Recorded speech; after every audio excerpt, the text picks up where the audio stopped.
Nyt ollaan sitten jo 4. luennossa Vesiraamatussa, Raamatun suuria teemoja. Ja hiljennytään taas rukoukseen. Kiitämme Jeesus sinua tämän raamattutunnin alussa kasteen vedestä, jolla meidät on pesty puhtaaksi synneistämme. Jeesuksen nimessä, aamen. No, nyt taas aloitetaan ensimmäisen Mooseksen kirjan 1. luvusta ja nyt ollaan suorastaan ensimmäisessä jakeessakin. Alussa Jumala loi taivaan ja maan. Maa oli autio ja tyhjä, pimeys peitti syvyydet ja Jumalan henki liikkui vetten yllä. Vesi esiintyy Raamatun ensimmäisessä jakeessa. Että silloin kun Jumala rupeaa luomaan taivaita ja maata, niin hänellä oli jotain edeltä luotua materiaalia siinä. Ja siellä oli vettä ja Jumalan henki liikkui sitten vetten päällä. Mikään tässä maailmassa ja maailmankaikkeudessa ei ole syntynyt, että Jumala ei olisi sitä luonut. Että hän oli sitten jo edeltä käsin luonut tämän veden. Ja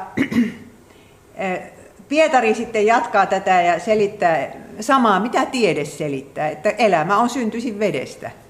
Taivaat ja samoin maa vedestä ja veden kautta rakennettu olivat ikivanhastaan olemassa Jumalan sanan voimasta.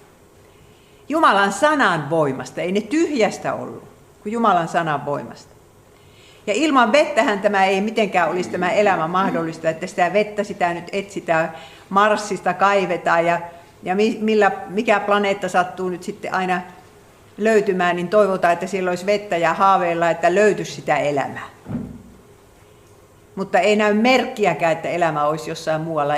Ja tämä on niin hirveän tarkasti säädelty systeemi, että minä en jaksa mitenkään uskoa, että maailmassa olisi mitään paikkaa, missä olisi ollenkaan mahdollista elämää. Jumala on tänne meidän telluksellemme tämän veden antanut ja elämän luonut. Ja sitten kerrotaan, että Herra erotti vedet vesistä, siis nuo taivaan vedet ja mitä maan päällä on vedet. Ja hän asetti vedelle rajan, tähän asti saat tulla, mutta et tämän kauemmas. Että hän teki sitten noista valtameristä niin syviä, että se vesi pysyy sitten jotenkin siinä rajoissansa. Ensin oli kaos, silloin kun Jumalan henki liikkui vetten yllä, niin se oli pelkää kaosta. Sitten tuli kosmos, tämmöinen järjestynyt maailma Jumalan sanan voimasta. Ja niin, no tiede on samaa mieltä, mutta ne, jotka uskoo kehitysoppiin, niin niillä on se vaikeus, että kun nykyään ei tule mistään kosmosta, ei tule tämmöistä järjestäytynyttä juttua, että on tämä, mikä se on se 3. termodynamiikan laki, että kaikki vaan niin kuin menee huonompaan suuntaan. Hajoaa ja muuttuu enemmän kaaokseksi. Ja monet psalmit puhuvat vedestä, veden tuomasta siunauksesta. Televisiossahan oli joku aika sitten semmoinen oikein dokumenttisarja vedestä. Ja mikä siunaus vesi on tälle maailmalle. Ja sitten siellä esitettiin se huolestuminen, että puhdas vesi loppuu, juomavesi loppuu. Ja vesihän saastuu, niin kuin tiedätte. No niin, psalmi 148, 4-6. Ylistäkää häntä te taivasten taivaat, te vedet taivasten päällä. Siis sadepilvet. Ylistäkööt ne Herran nimeä, sillä hän käski ja ne tulivat luoduiksi. Ja hän asetti ne olemaan aina ja iankaikkisesti. Hän antoi niille lain, josta ne eivät poikkea. Jumala loi nämä luonnon laitkin. Ja sen takia tämä maailma on niin ihmeellisen ihana ja hyvin tehty ja rakennettu ja ihmiselle sopiva.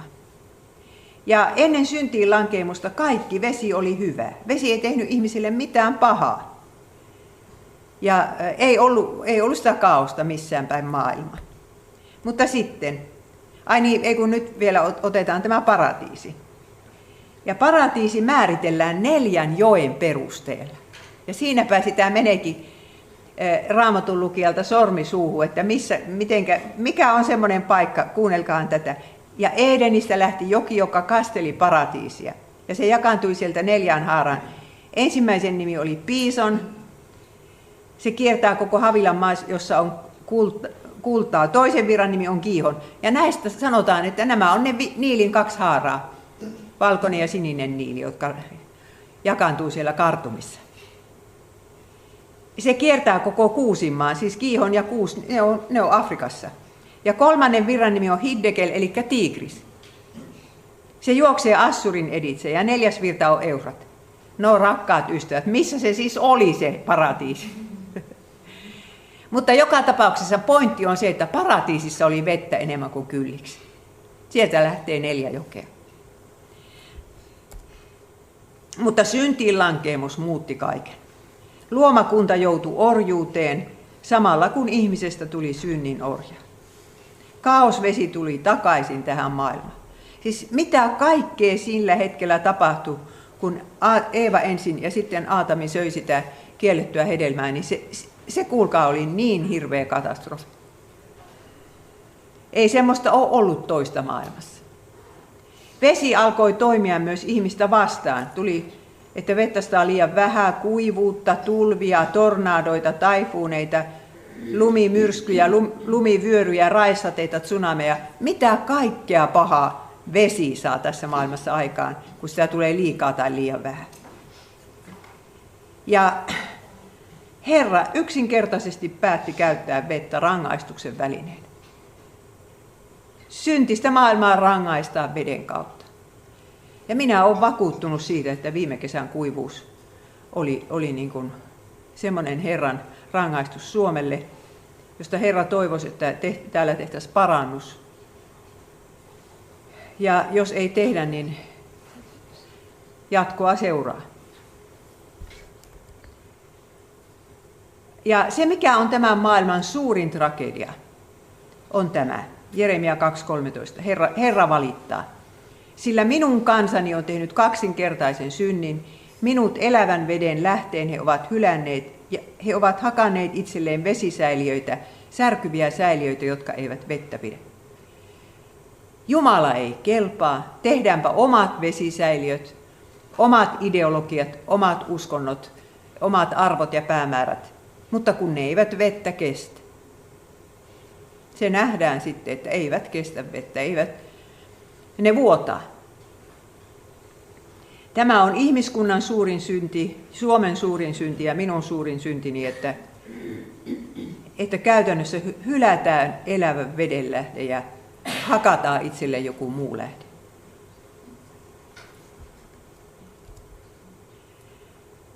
Raamatusta me näemme alusta loppuun se, että vesi ei toimi omalakisesti, vaan Herra käskee sitä. Ja sen takia vettä on pelättävä. Ei kun Herra on pelättävä. Psalmi 33, 7-9. Hän, Herra, kokoaa meren vedet niin kuin roukkioksi. Panee syvyydet säiliöihin. Peljätköön Herraa kaikki maa, hänen edessänsä vaviskoot kaikki maanpiirin asukkaat. Ja meidän aikamme Jumalakuvan suuri ongelma on se, että onko Jumala kiltti Jumala, vai tarkoittaako se, että Jumala on pyhä Jumala, just sitä mitä minä viime tunnilla sanoin. Hän saattaa suuttua, vihastua, rangaista, lähettää tämmöisiä katastrofeja. Että tulevatko nämä vesikatastrofit, vaikkapa se tsunami Japanin rannikolle vuonna 2011, minä olin silloin Koobessa. Tuliko se vahingossa, että siellä vaan maa tärähti meren pohjassa ja siitä lähti tsunami liikkeelle. Jumalalla ei ollut mitään tämän kanssa tekemistä. Paljon on kristittyjä, jotka haluaa ajatella näin. Tai sitten on se ajatus, että ne tulivat paholaiselta. Mutta minä löydän Raamatusta semmoisen Jumalan, joka käskee vettä. Ja jota ilman tässä maailmassa ei tapahdu mitään. Ei ihmisen päästä yksikään hius tipahda, ettei Jumala sitä tietäisi. Niin olisiko voinut tapahtua, että 12. päivä 3.2011 Jumala heräsi yöuniltansa ja huomasi, että kauheita, siellähän on Japanin rannikolla ollut tämmöinen tsunami. Mutta meillä oli siellä kauhea kiista, Japanissa ja Suomessa myöskin, tästä Jumalakuvasta. Ja minä, tiedättekö, pelkään, että kristikunta on menettämässä sen Jumalakuvan, että Jumala on pyhä Jumala. Hän ei siedä syntiä, hän puuttuu siihen. koska halutaan kilttiä Jumala, joka ei tee pahaa kärpäsellekään. Ja sitten kyllä vaietaan helvetistä. No ensimmäinen katastrofi, joka tulee, niin sehän oli se kamalin. Veden paisumus. 10 sukupolvea on mennyt Aadamista ja maailma on muuttunut niin pahaksi, että Raamattu sanoo, että ihmisten ajatukset olivat kaiken aikaa ainoastaan pahat. Se, mikä ihmisten päässä pyöri, se oli pahaa. Väkivaltaa, varmaankin myös kaikenlaista perversioita, seksiä ja mitä pahaa nyt keksitään. Siis 10 sukupolvessa. Ja Herra sanoo näin, 1 Mooses 5.7. Minä hävitän maan päältä ihmiset. Ei sunkaan niin, että vahingossa tulee joku vedenpaisumus tai saatana sen lähettää. Minä hävitän. Minä hävitän maan päältä ihmiset, jotka minä loin. Sekä ihmiset että karjan matelijat ja taivaan linnut. Sillä minä kadun ne tehneen. Mutta Noa sai armon Herran silmien edessä. Siis eihän tätä nyt voisi mitenkään kuvitella, jos ei Raamatussa lukisi. Että Herra suuttuu niin kamalasti, että hän hävittää. Oli niitä varmaan miljoonia ihmisiä siihen aikaan. 8 jää jäljellä. Siis eikö olisi vähempi riittänyt? Mutta niin oli Herra kyllääntynyt, että häntä suorastaan kadutti, että hän oli tullut luoneeksi tämän maailman. Ja kyllä se varmaan on, kyllä mä joskus ajattelen sitä, että kun Jumala joka hetki näkee, mitä tämän maan päällä tapahtuu, ketä täällä kidutetaan tällä hetkellä, lapsiakin ja mitä kaikkea hirveitä täällä tapahtuu, vaikka kuinka paljon. Mitenkä hän jaksaa sitä katsella? Me jos tietäisi 1%, niin hermot menisi. Niin, mutta me huomaamme, että siis Herra kärsii siitä ja päättää toimia. Olisiko se sitten hyvä vaihtoehto, että annettaisiin mennä vaan? Olkoot maailma täynnä pedofiileja ja kiduttajia ja tappajia ja valehtelijoita. Mutta se on ihmeellistä se, että se sama vesi, joka hukutti maailman, niin se pelasti uskovaiset. Kun sanotaan, että Noa sai armon, minä kun olen sitä asiaa tutkinut ja kirjoittanutkin yhteen kirjaan, jota ei ole enää missään, sankareita ja pelkureita 1 luvun Noasta, niin Noahan saarnasi, sanotaan, että hän oli vanhurskauden saarnaaja. Hän saarnasi koko ajan, kun hän rakensi sitä arkkia 120 vuotta. Ja kukaan ei kuunnellut. No, oma perhe kuunteli. Mutta siis Noa usko armoon. Ei se ole niin, että Noa oli parempi kuin muut, vaan hän usko armoon. Ja hän pelastui. Noa turvautui myöskin uhriin, että se nähdään sitten vedenpaisumuksen jälkeen. Eli sama vesi saattaa olla yhdelle kirouksen vesi ja toiselle siunauksen vesi. Ja nyt jos me ajatellaan niitä, jotka kuolivat siellä Japanin tsunamissa, koska siellä kuoli 20 000 ihmistä, ja Japanissa on 1% kristittyjä, niin tavallisen pääsalaskun perusteella siellä oli sitten noin 200 kristittyä, jotka ehkä kuolivat. 70 kirkkoa vahingoittui tai kaatui kokonaan. Niin oliko se vesi heille siunauksen vai pelastuksen vesi? Siitä puhutaan vielä tällä luennolla paljon. Niille 200 kristityille, jotka siellä kuolivat, oliko se vesi siunauksen vesi vai kirouksen vesi? Ja entäs niille muille japanilaisille, jotka ei uskoneet ollenkaan? No, kun mennään tätä vesiteemaa eteenpäin, niin nähdään, että Jumalan kansa pelastetaan kaosveden läpi, eli kun ollaan Egyptistä tulossa, niin kuinka ollakaan Kaislamereen aukenee tie.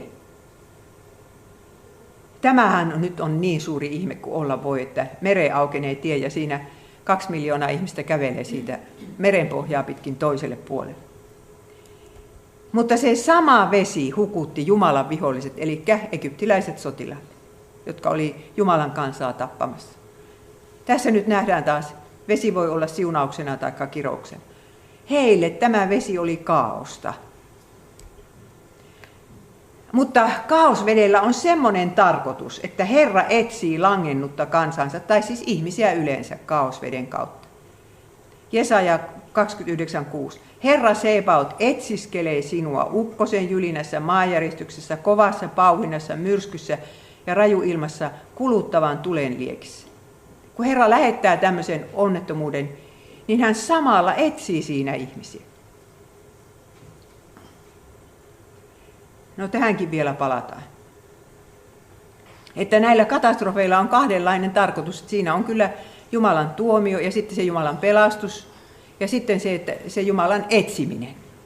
Tähän etsii ihmisiä. Ja silloin kun joku katastrofi tapahtuu, niin ihmisillä yleensä on korvat, että ne kuuntelee silloin. No, siitä on nyt sitten 14 vuotta, kun siellä Thaimaassa oli se tsunami. Ja muistatteko te, kun varmaan tekin istutte telkkari ääressä sen jouluajan niin kuin minäkin. Ja sitten sieltä tulee yksi piispa sieltä tsunami-alueelta ja sanoo, että eihän tässä voi muuta kuin olla hiljaa ja itkeä. Kun sen olisi pitänyt sanoa, että nyt tämä osoittaa nyt, että meidän pitäisi olla valmiita lähtöön milloin tahansa. Emme me tiedä, milloin se meille se viimeinen päivä tulee. No niin. No vedestä sitten, että Herra tämän veden kautta juottaa oman kansansa. Siellä autiomaassa 2 kertaan saatiin vettä kalliosta. Ja Daavid kirjoittaa siinä ihanassa psalmissa 23, virvoittavien vetten tykö hän minut johdattaa, hän virvoittaa minun sielu. Daavid uskoi, että Herra hyvänä paimenena hommaa hänelle sitä vettä, minkä hän tarvitsee. Ja Herra lupaa olla omiensa kanssa tulvavisiin keskelläkin. Jos vetten läpi kuljet, olen minä sinun kanssasi. Jos virtojen läpi eivät ne sinua upota, jos tulen läpi käyt, et sinä kärvenny eikä liekki sinua polta. Tästä me nyt huomaamme, että Jumalan lapsikin joutuu tsunamin keskelle. Mutta tarkoittaako tämä nyt sitä, että Jumalan lapsi ei sinne kuole? Tarkoittaako se, että ne, jotka kuoli Japanin tsunamiin, ovat syntisempiä kuin muut japanilaiset?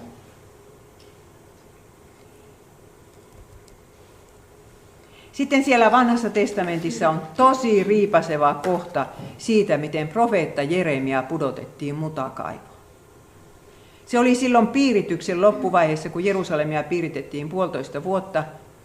Ja Jeremia vaan sitkeästi julisti, että paetkaa tästä kaupungista, niin saatte säilyttää henkenne. Babylonialaiset eivät teitä tapa. Jos te tänne jäätte, niin te kuolette nälkään, miekkaan ja tauteihin. Ja kuningas ja upseerit oli raivoissa, että mikä se tämmöinen 5. kolonna täällä on. Suu on tukittava. Ja kun Jeremia ei suostunut olemaan hiljaa, niin ne upseerit sai sitten Jumalalta luvan, että ne saa puottaa sen mutakaivo.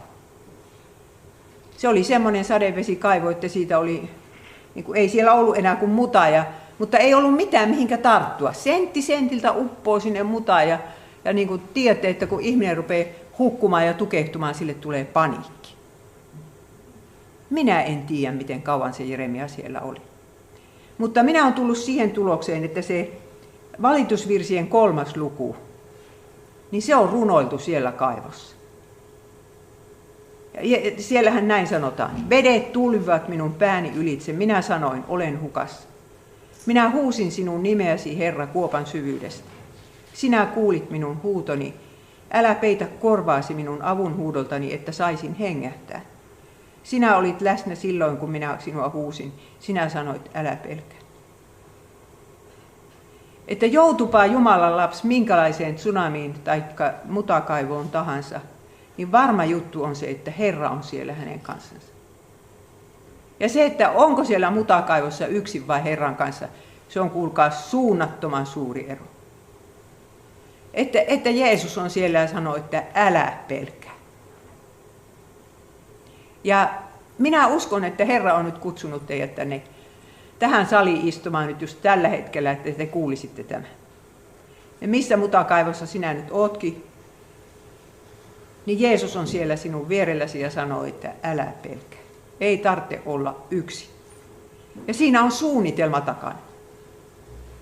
Jeremialle hän kävi sitten niin, että siellä Jerusalemissa sattui olemaan etiopialainen eunukki, kuninkaan palvelija. Aina missä on haaremi, siellä on myöskin eunukkeja. Ja se oli etiopialainen tuotu sinne ja kuunnellut Jeremiä ja tullut uskoon. Ja sitten se meni kuninkaaluun ja sanoi, että ne on tehnyt törkeästi ne upseerit. Eikö sitä saisi vetää pois sieltä kaivosta sitä Jeremiä? Ja kuningas sanoi, nuori 30 kuningas, joka niin kuin tajusi, että kohta tämä kaupunki valloitetaan. Ja minä luulen, että se vain juopotteli siellä linnassansa. Niin se sanoi, että tee mitä haluat. Ja se järjesti se Ebed-Melek semmoisen operaatio, että Jeremia saatiin sieltä kaivosta, mutta siihen tarvittiin 30 miestä. Eli Herra pelasti hänet sieltä kyllä.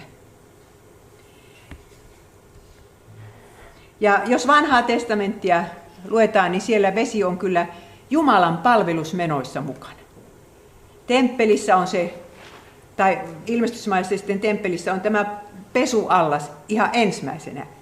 Siinä puhdistautuvat papit ja sitten uhrit pestiin. Ja ajatus oli se, että vain puhdas ihminen voi kohdata Herran.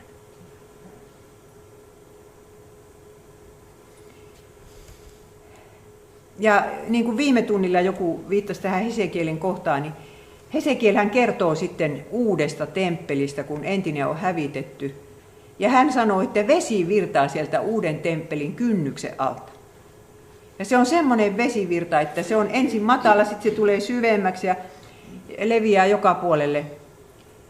Hesekiel 47.1. Vettä kumpusi temppelin kynnyksen alta itään päin, sillä temppelin etusivu oli itää kohti. Ja vesi juoksi alas temppelin oikeanpuolisen sivuseinän alitse alttarin eteläpuolitse. Ja tässähän nyt puhutaan, ystävät, kristillisestä kirkosta. Se on se Jumalan temppeli tänä päivänä. Ja sieltä temppelin kynnyksen alta tulee sitä vettä. Ja uusi temppeli, tämä kristillinen kirkko, niin se on niin kuin paratiisi, jossa oli 4 jokea. Sieltä lähtee Jumalan sana ja pyhä henki ympäri koko maailman. Tämä uusi temppeli on seisonut 2000 vuotta. Ja sitten vielä yksi ennustus ennen kuin mennään Uuteen testamenttiin. Messiaan tullessa pelastava vesi valuu kuivan maan päälle. Siis tämä on yksi Messiaan tunnusmerkki. Kun hän tulee, niin sitten vettä valuu kuivan maan päälle. Jesaja 44.3. Sillä minä vuodatan vedet janoavaisen päälle ja virrat kuivan maan päälle. Minä vuodatan henkeni sinun siemenesi päälle ja siunaukseni sinun vesojesi päälle, niin että ne kasvavat nurmikossa kuin pajut vesipurojen partaalle.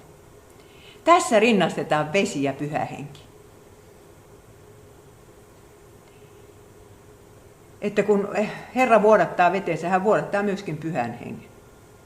Ja tämä on myös sitten ennustus kristillisestä kirkosta. Nyt mennään Uuteen testamenttiin, ja Uuden testamentin sanoma on se, että Jeesus on se vanhan testamentin Jahve, joka käskee vettä. Ja se me huomataan esimerkiksi Luukas 8.24, kun puhutaan siitä, miten Jeesus joutui myrskyyn ja nukkui siinä veneessä. Opetuslapset herättävät hänet, vaikka siellä on 4 ammattikalastajaa, joiden luulisi, että ne tietää, miten vene pysyy pinnalla, niin ne on kauhuissansa. Pelko oli vallannut heidät ja he ihmettelivät sanoen toisilleen, kuka onkaan tämä, kun hän käskee sekä tuulia että vettä ja ne tottelevat häntä. Kun Jeesus pystyy nuhtelemaan tuulta ja aallokkoa ja tulee hetkessä ihan tyyli. Tätä kertomusta eivät liberaaliteologit missään nimessä usko. Ei tämmöistä voi tapahtua. Mutta jos ei tätä kertomusta olisi, niin sitten me ei tiedettäisi niin selvästi, että Jeesus on se sama Jumala, joka käski vettä vedenpaisumuksen aikaa ja eksoduksen aikaa. Ja Joonan kimppuunkin lähetettiin myrsky ja niin poispäin. Mutta jos Jeesus voi käskeä vettä, niin miksi hän ei pysäyttänyt tsunamia Japanissa ja sinun elämässäsi? Ei olisi tarvittu kuin sana. Jeesus olisi sanonut, vaikene, ole hiljaa. Japani ei olisi iskenyt myrskyä ja sinun elämäsi ei olisi iskenyt myrskyä. Mutta Jeesus itse astui niihin kaosvesiin. Silloin, kun hänet kastettiin. No luetaanpas tämä Matteus 3:16. Kun Jeesus oli kastettu nousemaan kohta vedestä ja katsot taivaat aukenivat ja hän näki Jumalan hengen tulevan alas niin kuin kyyhkysen ja laskeutuvan hänen päällensä. Minä olen ajatellut, en minä tätä mistään kommentaarista ole lukenut, mutta olen ajatellut sillä tavalla, että tämä vesijuttukin oli semmoinen ikään kuin vaihtokauppa. Jeesus menee sinne Jordanin veteen, niin hän samalla imee niin kuin itsensä koko kaikkien kastettavien ihmisten synnit. Ja sitten sen takia se kastevesi sitten voi poistaa synnit. Jeesus, kun hän sanoo, sallin nyt, niin meidän tulee täyttää kaikki vanhurskaus, niin hän vanhurskas menee sinne ja niin kuin ennen omaa toimintansa alkua, niin ikään kuin rupeaa tämän porukan sijaiseksi. Ja järjestää sen kasteveden. Ja risti, tässä on taas tämän vesiteeman polttopiste. Se, että Jeesus joutuu huutamaan ristiltä, minun on jano. Hän, joka on veden luoja ja ylläpitäjä ja on käskenyt vettä, niin siinä hän sitten huutaa, minun on jano. Ja sen sijaan, että hänelle annettaisiin edes kunnon vettä, hänelle annetaan sappea ja etiikkata, niin kuin virressä sanotaan.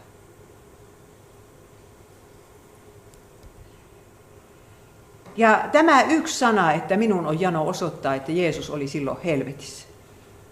Helvettihan on se paikka, missä ollaan Jumalan vihan alla. Siellä ei ole Jumalan rakkautta ollenkaan. Ja se, että Jeesus sanoo, minun on jano, tulee mieleen tämä rikas mies siellä Tuonelan tuskissa Jeesuksen vertauksessa. Luukas 16:24. Rikas mies huusi sanoin, Isä Abraham, armahda minua ja lähetä Lasarus kastamaan sormensa pääveteen ja jäähdyttämään minun kieltäni, sillä minulla on kova tuska tässä liekissä. Niin on jano, että yksi pisarakin niin kuin tuntuisi helpottavalta. Mutta ei hän saa sinne sitä. Jeesus sanoi, että on semmoinen kuilu siinä olemassa, ettei sinne pääse. Ja ymmärrämme nyt varmaan, että nämä ajalliset tsunamit ovat olemassa sitä varten, että me emme joutuisi tuohon iankaikkiseen tuliseen järveen, rangaistuksen paikkaan. Mutta Jeesus joutui sinne. Hän huutaa, Jumalani, Jumalani, miksi minut hylkäsit? Tarkoittaa, että hän oli todella Jumalan hylkäämä ja Jumalan viha alla, koska oli vaihtanut paikkaa meidän kanssa. Ja meidän ei tarvitsisi sitten olla. Ja tämä Jeesuksen kärsimyspsalmi, niitähän on 2. Numero 22 ja numero 69. 22 alkaa, että Jumalani, Jumalani, miksi minut hylkäsit? Ja 69 siellä kerrotaan, että he heittivät minun vaatteistani arpaa. Ja siinä on tämmöinenkin lause. Pelasta minut Jumala, sillä vedet käyvät minun sieluuni asti. Minä olen vajonnut syvään pohjattomaan liejuun. Olen joutunut vetten syvyyksiin ja virta tulvii minun ylitseni. Eli ristillä tapahtunut kuolema on sama kuin hukkumiskuolema, koska siinä tukehdutaan. Ristiin naulittu niin kauan kuin se jaksaa nojata jalkoihinsa silloin, kun se vetää henkeensä, niin saa sitten hengitetyksi. Mutta ajatelkaa, jalkojen läpi on naulat isketty. Sitten kun ei jaksa enää, niin sitten kuulemma keuhkot romahtaa kasaan ja ihminen tukehtuu. Jeesus joutui tuossa ristillä kokemaan sen saman hukkumiskuolemaan kuin Noa-aikalaiset ja Egyptin sotilaat ja tämän koko Jumalan rangaistuksen kauheuden. Meidän olisi pitänyt joutua kaosvesiin, niin Jeesus menee vapaaehtoisesti meidän puolesta. Ja kun hän sitten rukoilee siinä samassa psalmissa, älä anna vetten vuo minua upottaa, syvyyden minua niellä ja kuilun sulkea suutaa minun ylitseni. Älä peitä kasvojasi palvelijaltasi, sillä minä olen ahdistuksessa, joudun vastaan minulle. Hän rukoili niin kuin Jeremia, mutta ei hän tätä rukousta kuultu. Vetten vuo hänet upotti ja syvyys hänet nieli. Jumala peitti kasvonsa. Tämä oli se hinta, mikä sitten piti maksaa siitä, että Herra voi kuulla meidän avunhuutomme siellä tsunamin keskellä ja mutakaivossa. Eikä sekään ole, tiedättekö ystävät, pikkuasia, että Jeesuksen kyljestä vuotaa vettä. Yksi sotamiestä puhkaisi keihällä hänen kylkensä ja heti vuoti siitä verta ja vettä.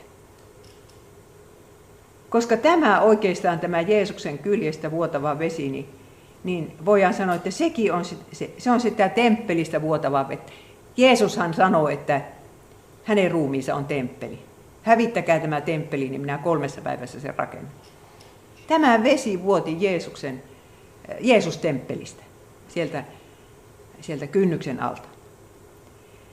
Ja tämä on myöskin sitä kastevettä, joka meidät voi sitten puhdistaa ja liittää Jumalan seurakuntaan. Mutta silloin kun Mooses hankki kansallensa vettä, niin hän löi kallio yhdesti ja saikin lyödä. Toisen kerran ei olisi saanut lyödä, kun olisi pitänyt vaan puhua. Mutta hän silti löi. Eikä raukka koskaan päässyt sitten sinne luvattuun maahan, tai pääsi sitten kirkastusvuorelle. Mutta siellä sanotaan, niin kuin Paavalikin sanoi, että kallio, joka heitä seurasi, oli Kristus. Oikeasti Mooses löi Jeesusta. Ja se roomalainen, sen sotilaan miekka, joka lävisti Jeesuksen sydämen, niin se oli sitä samaa lyöntiä. Ja siitä aukesi sitten se lähde. Eikös niin? Ja Jeesus hankki meille pelastuksen helvettiin hukkumiselta. Oletteko huomanneet, että tässä maailman kuuluisimmassa Raamatun lauseessa on sana hukkua? Sillä niin on Jumala maailmaa rakastanut, että hän antoi ainokaisen poikansa, ettei yksikään, joka häneen uskoo, hukkuisi, vaan hänellä olisi iankaikkinen elämä. Koska Raamatun loppuun asti jatkuu se hukkumisteema, siellä Raamatun lopussa on vain sitten se tulinen järvi, jonnekka hukutaan. Ja sen takia Jumala antoi ainokaisen poikansa, ettei yksikään aino sinne, ettei tarvitsisi hukkua. Ja sitten on semmoinen ihmeellinen asia, että Jeesus haluaa antaa meille tätä elävää vettä, oman sanansa ja pyhän henkensä, että me sitten levittäisimme tätä elävää vettä toisille. Tässä on tämä nainen siellä Syykkarin kaivolla, joka on elänyt 5 miehen kanssa, ja 6 sillä on menossa nyt, ja joka kaipaa vettä ja rakkautta elämäänsä. Jeesus sanoi hänelle, joka juo sitä vettä, jota minä hänelle annan, se ei ikinä janoa, vaan se vesi, jonka minä hänelle annan, tulee hänessä sen veden lähteeksi, joka kumpuaa iankaikkiseen elämään. Ja tämä nainen, joka oli käynyt kaivollakin eri aikaa kuin muut naiset, ettei joutuisi kritiikin kohteeksi, niin nyt jättää vesiastiansa kaivolle ja juoksee kylään ja sanoo, että tulkaa katsomaan sitä miestä, joka on kertonut minulle kaiken, mitä minä olen tehnyt. Eikä yhtään pelännyt, että joku sanoo sieltä, että kyllä mekin tiedetään, mitä sinä olet tehnyt. Hän sai sitä vettä, jota hän nyt sai sitten ruveta muille jakamaan, vaikka oli sotkenut elämänsä noin pahasti. Ja jokainen meistä voi tulla sen veden lähteeksi, joka kumpuaa iankaikkisen elämään. Kun me saamme Jeesukselta sitä armoa, rakkautta, hyväksymistä, syntien anteeksi antamusta, niin sehän se sitten antaa meille niin kuin eväät, että voidaan toisillekin jotain jakaa. Siitä pelkästä laista ei tule mitään. Siitä tulee vaan äkäisiä ihmisiä. Ja näin tällä tavalla jokaisen uskovan kautta niin se elävä vesi virtaa sieltä temppelistä kaikkeen maailmaan. Yksi ihminen kerrallaan saa sitä sydämensä sitä elävää vettä. No, Jeesus sanoo Nikodemokselle, että totisesti minä sanon sinulle, jos joku ei synny vedestä ja hengestä, ei hän voi päästä sisälle Jumalan valtakuntaan. Siis kaste on näin tärkeä, että se on siinä, päästään sisälle Jumalan valtakuntaan ja se on se uudesti syntymisen pesu. Ja se niin kuin pesee ja puhdistaa meidät synnistä, ennen kaikkea perisynnistä. Ja kastetta verrataankin Raamatussa Noa-arkkiin. Pietari kirjoittaa, että niin kuin, on kai mulla se sitaatti täällä varmaan. Joo. 1 Pietari 3. Jumalan pitkämielisyys odotti Noan päivinä silloin, kun valmistettiin arkkia, jossa vain muutamat, se on 8 sielua, pelastuivat veden kautta. Tämän vertauskuvan mukaan vesi nyt teidätkin pelastaa kasteena. Jos et ole antanut kasteelle arvoa, niin nyt on aika, että annat. Kasteena, joka ei ole lihansaastan poistamista, vaan hyvän oman tunnon pyytämistä Jumalalta. Siis kaste ei tarkoita sitä, että me tullaan synnittömiksi, vaan sitä, että me pyydetään hyvää omatuntoa, syntejä anteeksi. Mutta myös Uudessa testamentissa kaaosvesi on Jumalan rangaistus. Vanhassa testamentissa Babylonian sotajoukkoa verrataan tulvaan. Ja Uudessa testamentissa Jeesus ennustaa sen, että roomalaiset tulevat ja hävittävät Jerusalemin ja temppelin. Jeesus itse ennustaa.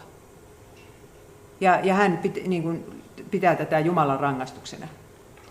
Ja ihan selvästi Jeesus uskoo, että Jumalan rangaistus ei ole vain sitä passiivista, että jos aborttilaki säädetään, niin sitten 50 vuoden päästä syntyvyys on kamalan matala ja menee yhä matalammaksi. Kukaan ei sano, mistä se johtuu.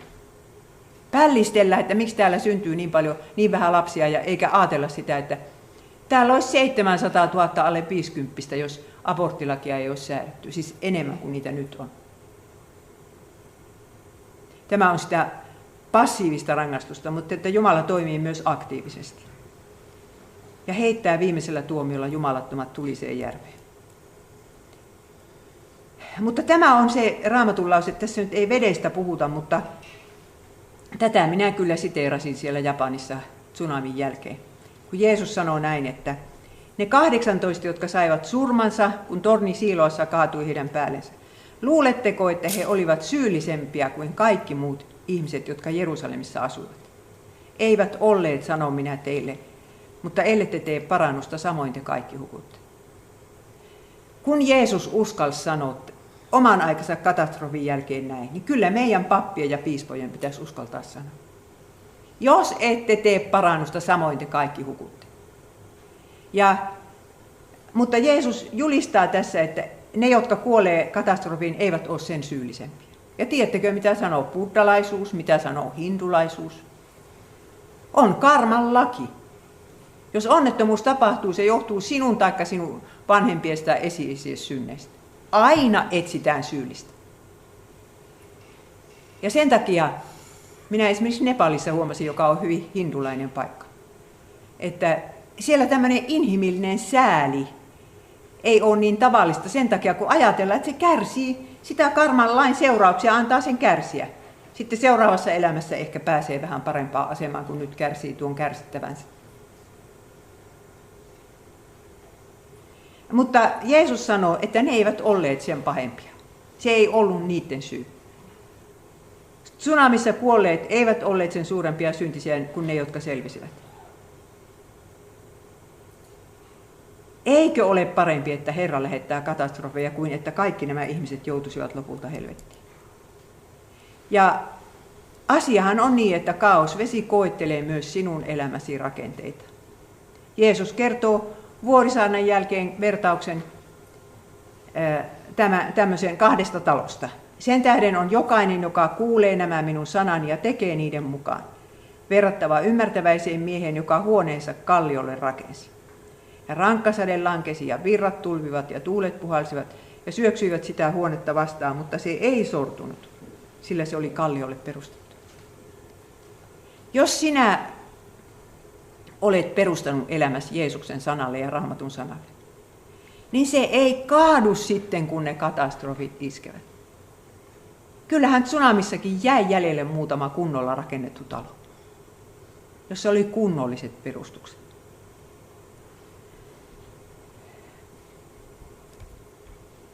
Joku on sanonut näin viisaasti, että Jumala käyttää kärsimyksiä, jotka itsessään ovat pahoja, omiin tarkoituksiinsa, jotka aina ovat hyviä.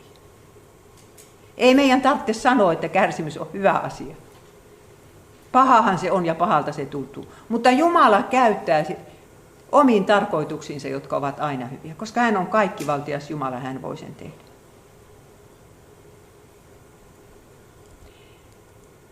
Ja tulinen järvi on sitten se ikuinen kaosvesi. Ilmestyskirja 21.8. Mutta pelkurien ja epäuskoisten ja saastaisten ja murhaajien ja huorintekijöiden ja velhojen ja epäjumalan palvelijoiden ja kaikkien valhettelijain osa on oleva siinä järvessä, joka tulta ja tulikiveä palaa. Tämä on sitten se iankaikkinen kadotus. Mutta ilmestyskirja kertoo myös, että kaosvedet niin kuin ryöpsähtävät maailman lopussa.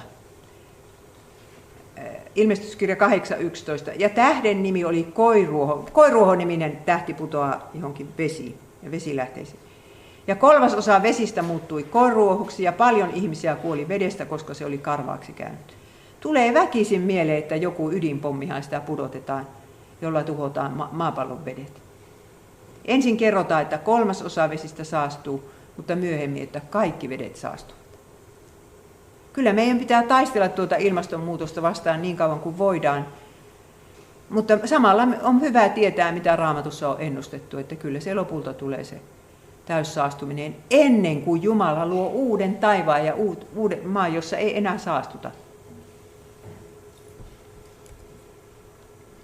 Ja taivaaseen päästy, tai oikeastaan kuolemaan perille pääsy on se toivottuun satamaan pääseminen. Ja tsunamin keskellä siellä Japanissakin oli varmasti niitä, jotka huusivat avuksi Jeesuksen nimeä ja kuitenkin kuolivat. Mutta silloin Jumala pelasti heidät iankaikkiseen valtakuntaansa. Kun me rukoilemme, että pelasta minut tästä onnettomuudesta tai tästä katastrofista tai kuolemauhasta, rukoilemme Jumalalta, niin Jumalalla on 2 tapaa pelastaa meidät. Yksi on se, että minä jään henkiin, ongelma ratkeaa. Ja toinen on se, että minä pääsen Jumalan iankaikkiseen valtakuntaan ja ongelmat todella ratkeavat. Ja tässä on sitten 2 teologiaero. Kristin teologia ja kunnian teologia. Luther keksi nämä termit, mutta ne on hyvin käyttökelpoiset termit. Kunnian teologin mukaan pelastus on aina pelastusta tähän elämään ja onneen. Jumala aina haluaa parantaa kaikki sairaudet. Jumala haluaa tehdä meidät onnellisiksi.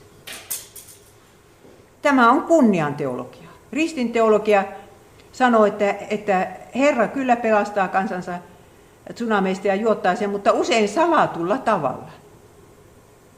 Ja että kuolemakin on voitto, nimenomaan kuolema on voitto. Ja kun me tässä nyt istumme, niin kyllähän meidän on pakko myöntää, että Herra on juottanut minut tähän asti. Hän on antanut sitä elävää vettä, että sen verran ei tipottaa, että usko on säilynyt, eikö niin? Kyllä hän on ollut sanallensa ja lupauksellisessa uskollinen. Ja me ei tiedetä, mitä on edessä. Mutta ei se kuolemaa mukavaa varmaan ole kenestäkään. Että tämmöiseen katastrofiin se elämä sitten päättyy, mutta kuolema on voitto. Herra pelastaa meidät kuoleman kautta sinne lopulliseen toivottuun satamaan. Ja Jeesus sitten on siellä vastaanottamassa.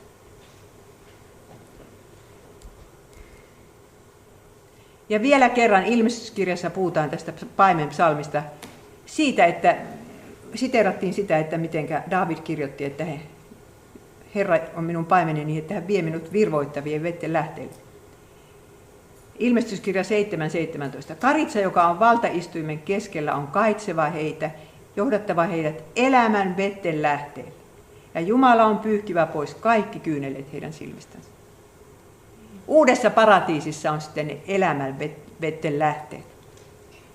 Siellä ei koskaan tule jano. Ja se vesi, mikä sieltä loppuu, niin on tämä kyynelten vesi. Että siellä kuvataankin, miten Uuden Jerusalemin portilla Herra pyyhkii meidän kyynelemme. Että hän on niin kuin äiti, joka nenäliinan kanssa siinä portilla seisoo ja pyyhkii sen viimeisen kyynelen. Mutta siitä nähdään, että ikään kuin kyynelet silmistä sinne tullaan, mutta siihen se sitten loppuukin se itkeminen. Ja siellä Raamatun lopussa, eli Uuden Jerusalemin puhutaan näistä Uuden Jerusalemin taikka paratiisin vesistä. Ilmestyskirja 22 jäi 1 ja jäi 17. Ja hän näytti minulle elämän veden virran, joka kirkkaana kuin kristalli juoksi Jumalan ja Karitsan valtaistuimesta. niin kuin Hesekiel oli ennustanut. Ja henki ja morsian sanovat tule, ja joka kuulee sanokoon tule, ja joka janoaa tulkoon, ja joka tahtoo ottakoon elämän vettä lahjaksi. Raamatun viimeinen luku. Ja näin tämä teema päättyy, mutta jos me nyt hiljentyisimme rukoukseen. Rakas vapahtaja, me kiitämme sinua siitä, että sinä suostuit niiden kaosvesien keskelle hukkumaan ja tukehtumaan meidän syntiemme tähden. Kiitos, että sinä olet valmistanut meille pelastuksen omassa sanassasi ja kasteessasi. Herra, me pyydämme sitä, että elävä vesi saisi meidän kirkkomme ja meidän elämämme kautta levitä edes vähän ympäristöön. Pyydämme omille rakkaillemme sitä ihmettä, että heidän ympärillään olisi ihmisiä, jotka voisivat antaa sitä elävää vettä. Rukoilemme, että sanoma tästä elävästä vedestä saisi levitä yli koko maanpiirin ja me saisimme olla osallisia tässä projektissa. Siunaa kaikkia lähetystyöntekijöitä tänä päivänä. Ja anna meille kaikki meidän syntimme anteeksi. Sinä tiedät, miten lukuisat ja monet ja voittamattomat ne ovat. Jeesuksen nimessä, aamen.